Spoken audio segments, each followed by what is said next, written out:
Os destaques da semana entre os julgamentos do plenário do Supremo Tribunal Federal, você confere aqui na TV Justiça. Plenárias já está no ar.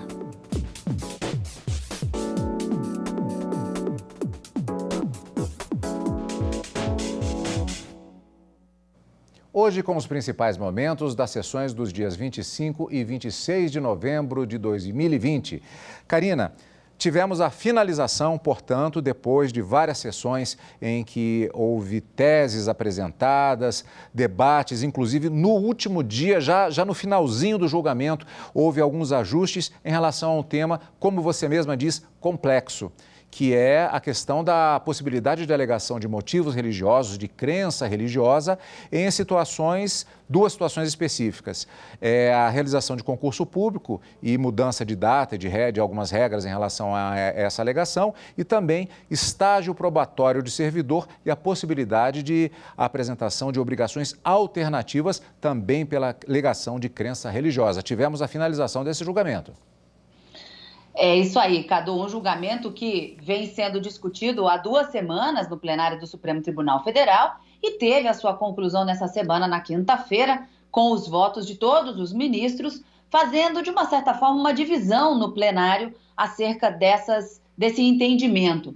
Os ministros acabaram flexibilizando algumas regras para que etapas de concurso público pudessem ser também flexibilizadas pela administração pública, mas estabeleceu alguns critérios e algumas circunstâncias em que isso será possível em razão da proteção da liberdade de crença de todo cidadão como uma garantia, um direito fundamental previsto lá no artigo 5º da Constituição.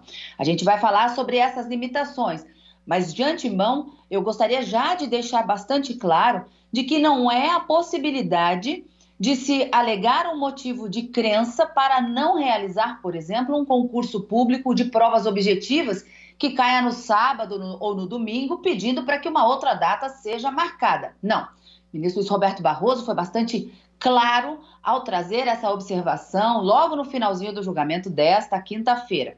Então, são etapas, alguma circunstância única de candidatos em que houve essa flexibilização e essa decisão foi tomada em sede de recurso extraordinário. Então, essa decisão vale para outros recursos, outros processos que estão em juízo e que tratam de situação semelhante. E também houve uma flexibilização também no caso de cumprimento de deveres funcionais para aquele servidor que ainda está em estágio probatório. Esse era o caso de um outro recurso extraordinário da relatoria do ministro Edson Fachin, para esse recurso extraordinário, a maioria dos ministros acabou seguindo o relator para entender que a administração deve flexibilizar as regras para permitir que, por motivos de crença, o servidor não seja punido dentro desse estágio probatório para que cumpra os seus deveres funcionais. E aí também estabeleceu algumas regras, tudo isso bem fixado na tese que foi proposta pelo ministro Alexandre de Moraes, e a gente vai conferir tudo isso nessa sessão, neste direto do plenário deste final de semana, Cadu. Exatamente, Karina. Vamos, antes de aprofundar um pouco mais, fatiando sempre o tema principal em destaque na semana no plenário do Supremo Tribunal Federal, na sessão por videoconferência, vamos dar antes uma conferida também nos julgamentos do chamado plenário virtual, sempre esclarecendo que o plenário virtual é uma plataforma disponibilizada digitalmente para os ministros durante um determinado período de tempo em que os julgamentos são realizados, a apresentação dos votos dos ministros naquele período numa plataforma digital. É diferente da videoconferência que é utilizada exatamente nas sessões plenárias do Supremo Tribunal Federal. Os destaques da videoconferência, essa questão da crença religiosa, daqui a pouco. Em julgamento no plenário virtual, a maioria dos ministros do STF decidiu que servidor público investigado por lavagem de dinheiro não deve ser afastado do cargo. A medida prevista em lei viola princípios constitucionais. Reportagem de Carolina Chaves. A decisão foi do plenário virtual. Os ministros consideraram inconstitucional artigo da Lei de Lavagem de Dinheiro que determina o afastamento de servidor público em casos de indiciamento por crimes de lavagem de dinheiro ou ocultação de bens, direitos e valores. A ação foi apresentada pela Associação Nacional dos Procuradores da República, alegando que a alteração na Lei de Lavagem de Dinheiro em 2012, que incluiu o afastamento do servidor público investigado até a decisão final da Justiça, viola os princípios constitucionais da presunção de inocência e da igualdade entre os acusados. Isso porque, para a associação, o indiciamento é apenas uma análise técnica do fato pelo delegado que indica a autoria e materialidade do crime. Nesta fase, ainda não há condenação. O relator, ministro Edson Fachin, negou o pedido por entender que o afastamento do servidor público das funções, ao ser indiciado pela polícia, está em conformidade com a Constituição Federal e jurisprudência do STF. Mas o relator e a ministra Carmen Lúcia foram vencidos e prevaleceu o entendimento do ministro Alexandre de Moraes, que aceitou os argumentos da Associação dos Procuradores, por entender que o afastamento viola, além dos princípios da presunção de inocência e igualdade entre os investigados, também o princípio da proporcionalidade.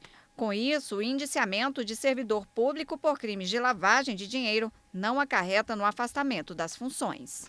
Sempre esclarecendo, estamos falando do plenário virtual. Temos as imagens dos ministros ali colhidas essencialmente nas sessões por videoconferência, mas o debate, a votação, as fases processuais no plenário virtual são feitas por meio digital. Também em julgamento no plenário virtual, a maioria dos ministros do Supremo declararam que leis estaduais da Bahia e do Rio de Janeiro sobre serviços de telefonia são inconstitucionais. Você confere com Viviane Novaes. Uma das leis questionadas no Supremo é do Estado da Bahia. Ela proíbe que as operadoras estabeleçam limites de tempo para uso de crédito em celular pré-pago.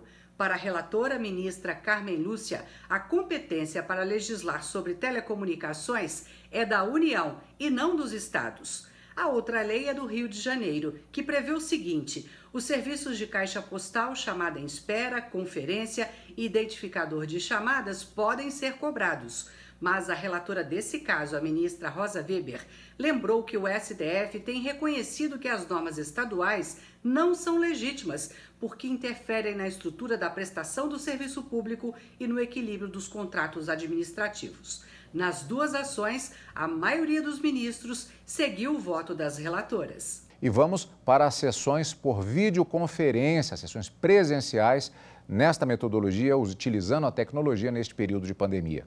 Continuou nesta semana o julgamento no plenário do Supremo Tribunal Federal sobre a mudança de data de prova em concurso público por motivo de crença religiosa.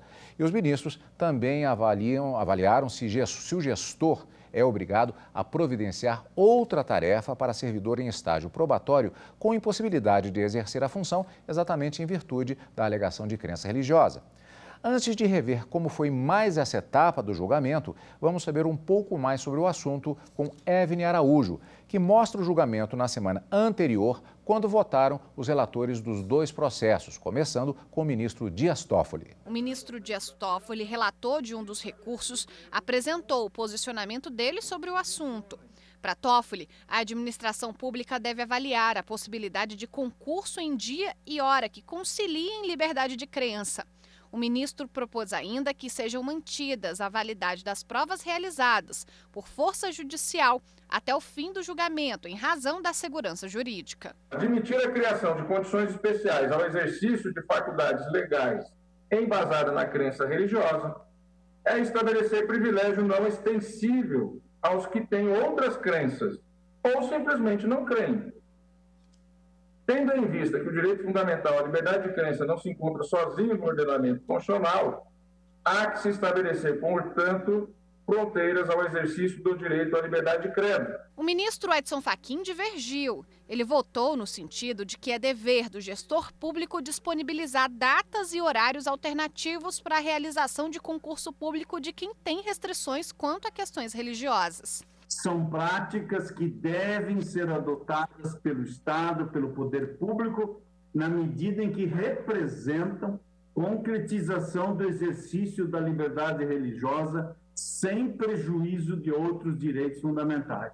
O advogado-geral da União se manifestou favorável à flexibilização de datas de realizações de provas, exceto em casos em que ficar comprovada a impossibilidade de alteração. O O Procurador-Geral da República teve o mesmo posicionamento, desde que a mudança não viole os princípios como isonomia e impessoalidade. A discussão sobre a mudança de data da prova em concurso público está pautada no recurso contra a decisão que deu a um candidato adventista do sétimo dia o direito de realizar prova física em dia posterior à data marcada no edital. Os ministros ainda vão discutir também se o gestor público deve providenciar tarefas para o servidor em estágio probatório que, em virtude da crença religiosa, for impossibilitado de exercer a função. Eles vão analisar o caso de uma professora da rede pública de São Paulo que foi exonerada após computadas 90 faltas consideradas injustificadas. A servidora cumpria estágio probatório e, como integrante da Igreja Adventista do Sétimo Dia, seguia a orientação para não trabalhar entre o pôr do sol da sexta-feira até o pôr do sol do sábado. Este foi o momento em que o julgamento sobre a questão da crença religiosa foi retomado nesta semana. É um julgamento que já durou algum tempo, exatamente cumprindo-se as fases processuais e os muitos argumentos que foram apresentados nos votos pelos ministros, além, é claro, das sustentações orais que aconteceram antes, para se chegar ao entendimento, ao julgamento final em relação a essa questão. Nós vamos conferir como foi justamente na semana daqui a pouquinho, sessão da quarta e quinta-feira por videoconferência. Karina, mas antes disso, já adiantando também, ainda fechando esse quadro geral que nós temos das sessões do Supremo Tribunal Federal, na quinta-feira também nós tivemos o início de um outro julgamento que igualmente podemos classificá-lo como complexo, até pelos argumentos que já foram apresentados na tribuna pelos advogados e pelo voto do ministro Edson Fachin, já apresentado também. O julgamento continua na semana que vem, mas já vamos dar uma palhinha e vamos falar mais sobre ele daqui a pouquinho também, que é a questão do Instituto da Prescrição em relação ao crime de injúria racial, que tem um tratamento diferente até do ponto de vista legal. A alegação do Procurador-Geral da República, inclusive, em relação a isso, é do crime de racismo propriamente dito.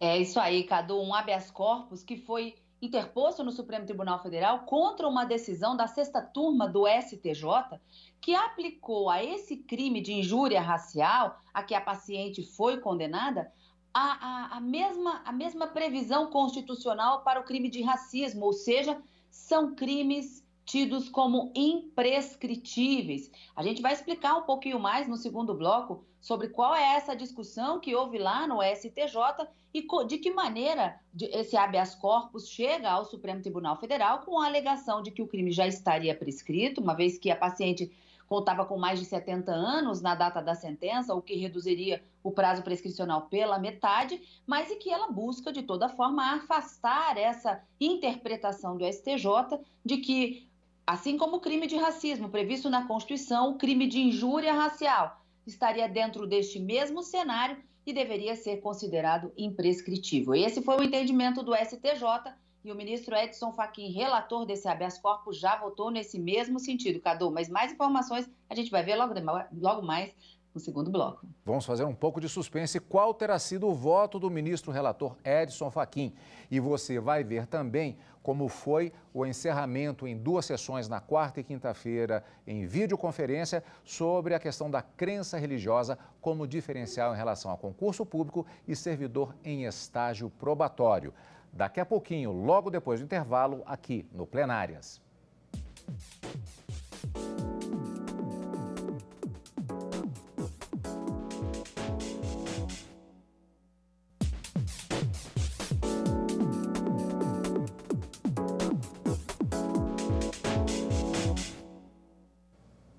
Continuamos conferindo, portanto, os destaques da semana no plenário do Supremo Tribunal Federal, sessões por videoconferência.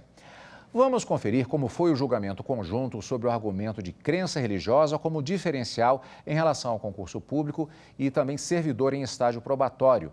Primeiramente na sessão plenária da quinta-feira, ou melhor, da quarta-feira, dia 25 de novembro de 2020.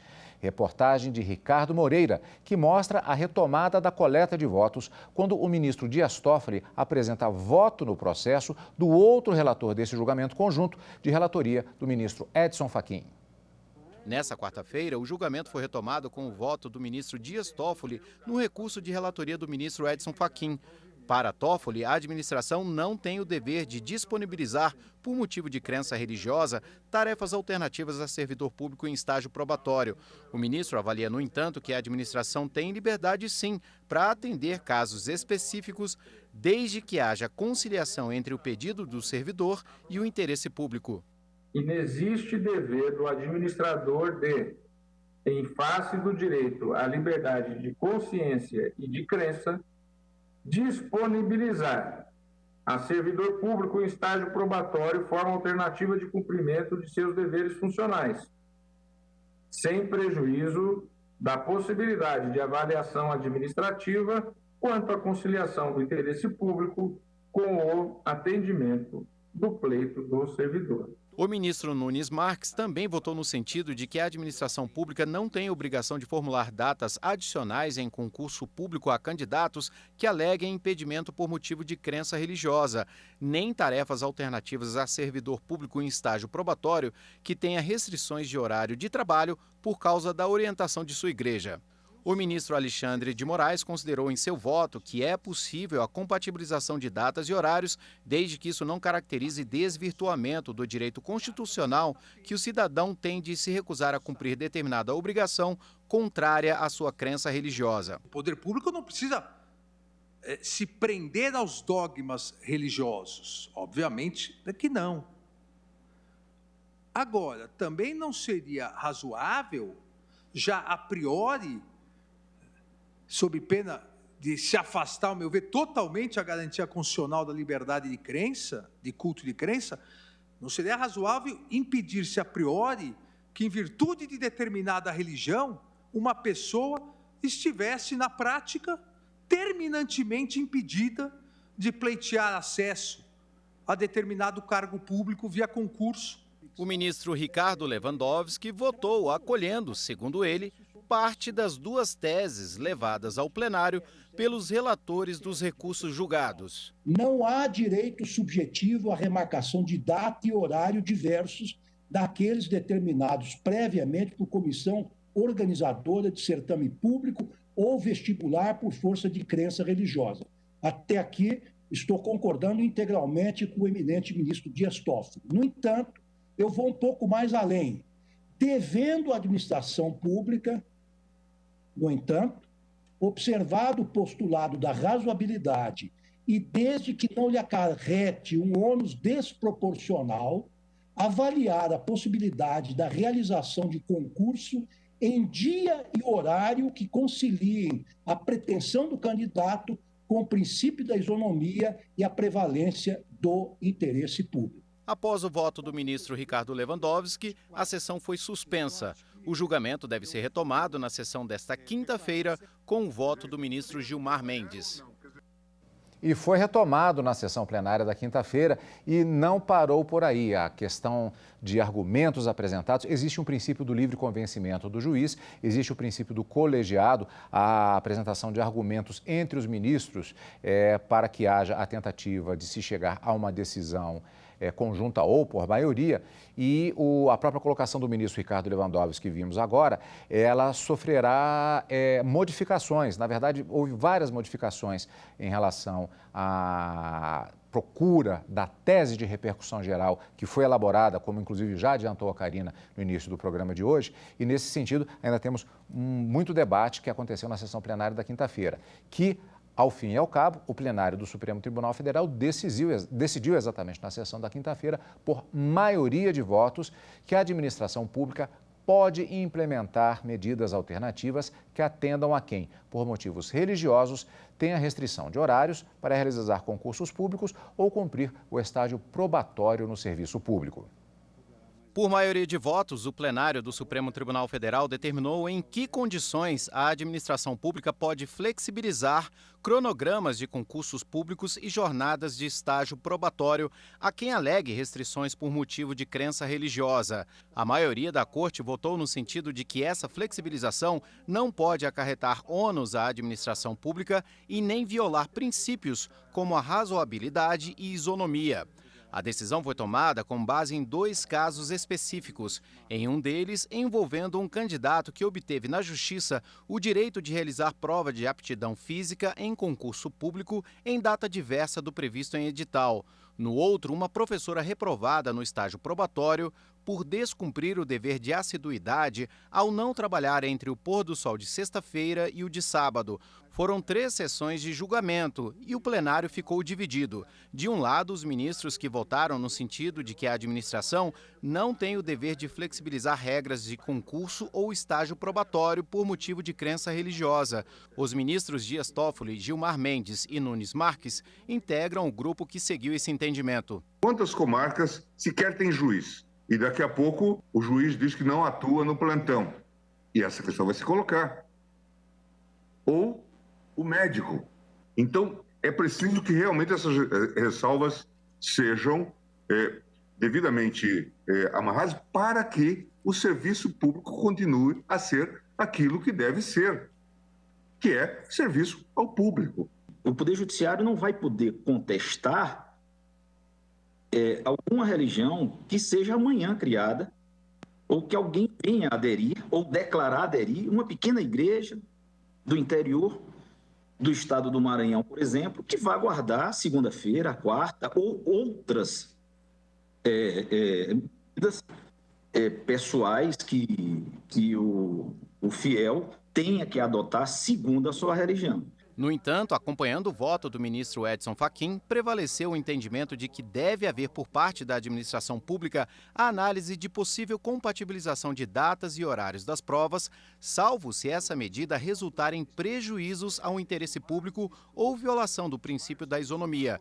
Ao final do julgamento, o plenário acolheu a tese do ministro Alexandre de Moraes. É possível a realização de etapas de concurso público em datas e horários distintos dos previstos em edital, por candidato que invoca a escusa de consciência por motivos de crença religiosa, desde que presente a razoabilidade da alteração, a preservação da igualdade entre todos os candidatos e que não acarrete ônus desproporcional à administração pública, que deverá decidir de maneira fundamentada. É possível a administração pública, inclusive durante o estágio probatório, estabelecer critérios alternativos para o regular exercício dos deveres funcionais inerentes aos cargos públicos, em face de servidores que invocam escusa de consciência por motivos de crença religiosa, desde que presente a razoabilidade da alteração, não se caracterize o desvirtuamento no exercício de suas funções e não acarrete ônus desproporcional à administração pública. A nossa decisão, pelo menos tal como eu a entendo, ela não vale para provas objetivas de aplicação única para todos, objetivas ou dissertativas. Nós estamos nos referindo a situações particulares. Por exemplo, se o vestibular de uma instituição pública estiver marcado para sábado e para domingo, queria deixar claro isso, eu acho que nossa decisão não permite que algum postulante queira mudar para fazer a prova na segunda-feira. Portanto, onde nós estivermos falando de prova de aplicação única, a exceção não se aplica.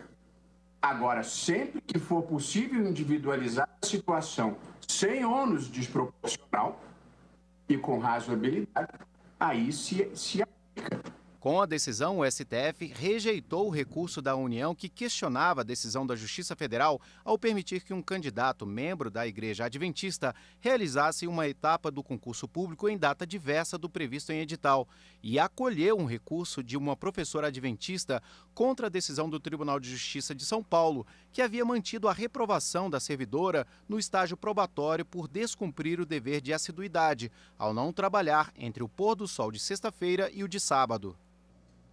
Um julgamento marcado por um intenso debate, justamente não apenas para fechar o entendimento, como principalmente a tese de repercussão geral. Como vimos, foram 3 sessões se contados somente os votos, a coleta de votos a partir dos relatores e dos demais ministros, finalizado na sessão desta quinta-feira. E tivemos ainda a sessão do dia 18, uma quarta-feira, quando houve a apresentação do relatório e os argumentos dos advogados e representantes legais, tanto das partes quanto dos chamados amici curiae, amigos da corte, o que se estendeu justamente por um certo tempo pela grande quantidade de interessados em dar a contribuição à corte para se chegar a uma conclusão. E nós vimos aí, portanto, fechada a tese de repercussão geral em relação a essa questão da crença religiosa nos casos citados, valendo, portanto, para o judiciário brasileiro a jurisprudência fechada pelo Supremo Tribunal Federal. Agora, Karina, finalização desse julgamento, início de outro tema para julgamento pelos ministros do Supremo Tribunal Federal, como já adiantamos, a questão da injúria racial, se neste caso haveria a aplicação do Instituto da prescrição, a finalização da possibilidade punitiva do Estado, passado um determinado lapso de tempo. Como você adiantou também, o ministro Edson Fachin, relator do processo, já votou e ele acompanhou o entendimento anterior que foi questionado do Superior Tribunal de Justiça. Como é que ficou o voto do ministro relator, que irá embasar na semana que vem a continuação do julgamento? Cadu, para o ministro Edson Fachin, o crime de injúria racial, que foi inserido recentemente no ordenamento jurídico, faz parte do cenário do racismo. E, nesse sentido, a Constituição, prevendo que o crime de racismo ele é inafiançável e imprescritível, a injúria racial, sendo uma espécie deste gênero racismo, também seria imprescritível. Mas vamos entender um pouquinho como é que esse caso chegou até o Supremo Tribunal Federal. Uma mulher de 72 anos, em 2013, foi condenada por injúria racial a 1 ano de detenção e 10 dias multas. Essa sentença foi confirmada na segunda instância e ela recorreu ao STJ, alegando que o Estado não poderia mais puni-la em razão da prescrição ocorrida. E a prescrição, de acordo com o Código Penal, é uma das causas que extingue a punibilidade, ou seja, a pessoa pode até ter sido condenada, mas não vai cumprir pena, porque já exauriu-se aquele prazo que o Estado tinha, de acordo com a lei, para buscar fazer o que a gente chama de persecução criminal e condenar efetivamente aquela pessoa. Então, vamos lá. Ela alegava que o crime já estaria prescrito porque, na data da sentença, ela já contava com 72 anos de idade. E, de acordo com o Código Penal, quando o réu conta com mais de 70 anos na data da sentença, o prazo de prescrição, que é calculado pela legislação e com base nessa pena em concreto aplicada na sentença, reduz pela metade. Então, ela alegava que deveria ser declarada a extinção da sua punibilidade em razão da ocorrência da prescrição. Mas o que foi que o entendimento do STJ, qual foi o entendimento do STJ nesse caso? Não haveria prazo prescricional a ser computado, nem mesmo reduzido pela metade. Isso porque, para o STJ, esse crime de injúria racial estaria dentro desse cenário também, da forma como o ministro Edson Fachin acabou votando na sessão da quinta-feira, e sendo, portanto, imprescritível. Não há prazo para o Estado buscar o agressor em razão de racismo e também de injúria racial. Esse foi o entendimento do STJ, que foi confirmado pelo único voto proferido na quinta-feira, que foi do relator, ministro Edson Fachin, mas esse julgamento, de acordo com o ministro Luiz Fux, presidente do Supremo Tribunal Federal, deve ser retomado na próxima quarta-feira em julgamento, que a gente vai acompanhar tudinho aqui na TV Justiça, não é mesmo, Cadu? E sabe o que isso significa? Encontro marcado com mais julgamentos do plenário do Supremo Tribunal Federal na próxima semana, Karina. É isso aí, Cadu. Na próxima quarta e quinta-feira, ao vivo, no Direto do Plenário, mas no final de semana, o nosso encontro é com o Plenárias. Você, amigo da TV Justiça, acompanha o Plenárias aqui e também na Rádio Justiça e também pelo YouTube. Se preferir, direcione a câmera do seu celular para o QR Code que aparece aí no canto da tela e acompanhe o podcast Plenárias quando e onde quiser. Obrigado pela companhia e continue conosco aqui na TV Justiça.